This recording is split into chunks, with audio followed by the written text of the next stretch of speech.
한번 짚어보겠습니다. 먼저 재채기만 해도 골절이 될 수 있는 부위가 있다고 합니다. 어딜까요? 정확하게 합니다. 정확하게. 갈비뼈. 갈비뼈. 아니에요.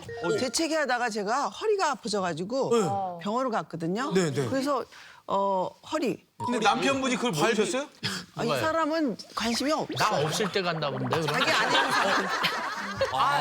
골절까지는 모르겠는데 네. 재채기 잘못해갖고 쌍꺼풀 풀렸다는 애가 있었거든요. 아 진짜요? 아유. 있어요. 그렇게 따지면 재채기만 해도 이 턱뼈가 빠지는 수가 있어요. 그래 맞아요. 진짜요? 이걸 골절은 아닌 것 같고 이렇게 빠진다는 빠진다. 아, 과연 그러니까요. 네. 재채기만 해도 골절되는 부위는 어딜까요? 바로 추 씨.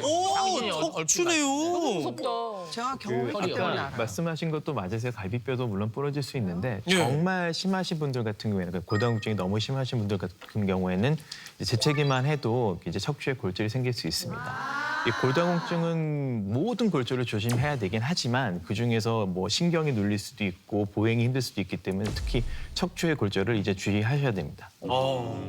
근데 그때 그렇게 척추 허리 아파서 어떻게 하셨어요, 조경희 씨? 그러니까 제가 아무리 아파도 제가 정말 지팡이 짚고 혼자 가는 한이 있어도 이 옆에 있는 사람은 같이 살았지만 모르잖아요. 아, 나 출장 갔을 때구나. 아, 이런 핑계만 잘 돼요 아주. 미꾸라지 같이. 아 그때 일본 가셨을 땐가 보네요. 일본에 보니까 저기 여기 MBC 다니는 사람들이 문제 같아요. 아니, 참고로 저는 왜냐면 저런 정근 씨 저런 머리가 확 나오잖아요. 예. 그게 여기 선배에서부터 간 거예요. 그런 거. 저는 지금 그 상상을 못 했거든요. 자, 두 번째 보겠습니다. 이번엔 더 무섭습니다. 단 2mm만 어긋나도 기능을 상실한다고 합니다. 이 목뼈가 네. 목뼈가 조금만 어긋나면 사람이 아무것도 못하죠. 그렇죠, 그렇죠. 조경희 씨. 저는 팔꿈치뼈. 팔꿈치. 팔꿈치? 왜냐하면 경험이에요 이게. 이 사람이 여기 넘어져가지고 예. 집에를 어느 날 그리고 퇴근을 했더라고요 새벽에. 왼쪽 팔을 새벽에. 새벽에 퇴근을 했어요? 네, 넘어져가지고. 야구하셨구나, 야구. 새벽에. 네. 정확히 말씀드리겠습니다. 아나운서는 밤을 새는 경우는 있어도 새벽에 퇴근하는 경우는 없습니다. 새벽에 퇴근하는 경우는 없습니다. 퇴근하는 경우는 있죠, 저희가. 부장님. 아무 일도 안 하고 세수만 하고 다니던 사람이 집에서 세수도 못 한다 그러더라고요. 그러니까 아이고.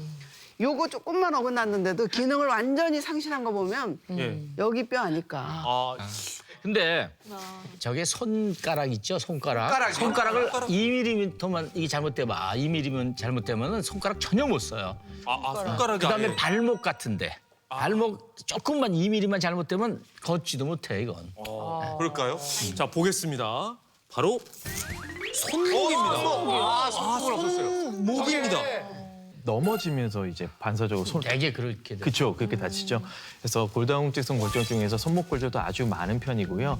또 손은 주변에 지나가는 인대나 신경이나 뭐 이제 힘줄이 많기 때문에 이제 잘 맞추지 않는 경우에는 후유증이 남거나 불편함이 남을 수 있습니다. 제가 이제 젊었을 때는 이 손목이 원체 튼튼해가지고 네. 집에 뭐 병 따는 거 이런 거는 뭐 제가 다 땄고 이 사람이 하다못해 그 뭐 이렇게 라면 봉지 같은 거 있잖아요. 네. 그거를 못 뜯어요 이 사람이. 라면 봉지를 뭐 못 그런 뜯어요? 거를 못 뜯어요. 이렇게 과자 뭐 이렇게 뜯는 거. 다친 다음부터 그래서 좀 이상하다 생각했어요. 그 제가 그런 거 뭐 다 뜯었는데. 5살짜리 제 딸도 하는 네, 행위를 그거를 이 사람은 평생 못 뜯었어요.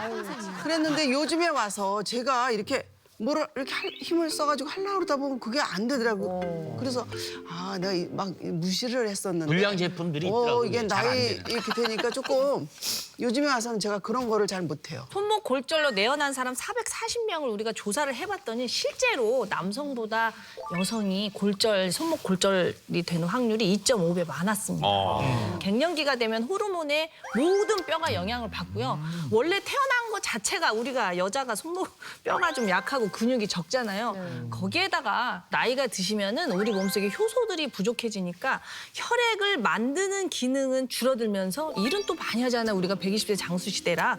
그래서 손목 골절이 이 갱년기 여성들에게 훨씬 많은 것 같습니다. 그리고 중년이 지나면 이제 손목에 근력, 악력이 떨어지거든요. 그때 무리하게 돌려서 따거나 이렇게 뜯거나 이제 그런 행위를 하게 되면 이거 운동이 아니고 이거는 압력이거든요. 이걸 하다 보면 손목에 관절염이 생겨서 더 악화될 수 있으니까 그때는 반드시 도구를 쓰고 평소에 손목 스트레칭을 해서 악력을 키워주는 게 중요합니다. 자, 뭐 갈수록 무시무시해지는데 마지막은 정말 사망으로 가는 지름길이라고. 돼 요원 얘기 들어보셨죠? 엉덩이뼈. 엉덩이뼈가 그렇게 되면 곧 죽는다고 그러던데요? 저도 그 엉덩이뼈 같아요. 엉덩이뼈. 네네네. 넘어져가지고 엉덩이뼈가 뭐 하여튼 골절이 되면은 그다음에 일어설 수가 없잖아요.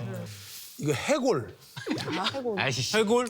이거 머리뼈가 이게 뇌뼈. 그건 당연히 머리가 쪼개지면 두개골, 죽지 않나요, 누구나? 두개골. 그러니까 어디 떨어져 갖고 바위에 두개골일까요? 부닥쳐 두개골 두개골. 너무 당연한 거. 그건 골절이라고 안 해요. 아 그래요? 그러면 뭐라 하죠? 그건 빠개진 거지. 국장님. 정확하게 합니다. 정확하게. 정확하게. 이 약간 좀 용어를 써서 고관절이라고 합니다. 고관절. 엉덩이 뼈보다 조금 미칩니다. 자, 어떤 뼈가 골절되면 사망으로 가는 지름길일까요? 바로 고관절 맞습니다. 이게 무서운 건 뭐냐면 골절 자체가 아프거나 그런 문제가 되는 게 아니라 이제 이 고관절이 부러지게 되면 앉아 있기가 통증이 심하잖아요. 그래서 누워서 지내게 되시는데 그 골다공증성 골절이 될 정도면 다른 내과 질환도 많으시잖아요. 뭐 예를 들어서 폐렴이라든지 이런 질환들이 누워 있으면서 악화되기 때문에 사망으로 많이 되게 되고요. 그리고 50세 이상 이제 고관절 골절되신 분들을 통계를 봤을 때 1년이 지났을 때 17% 정도 사망률이 되는데 이게 일반 인구 사망률과 비교했을 때는 대략 한 7배 정도 될 정도로 무시무시한 골절입니다.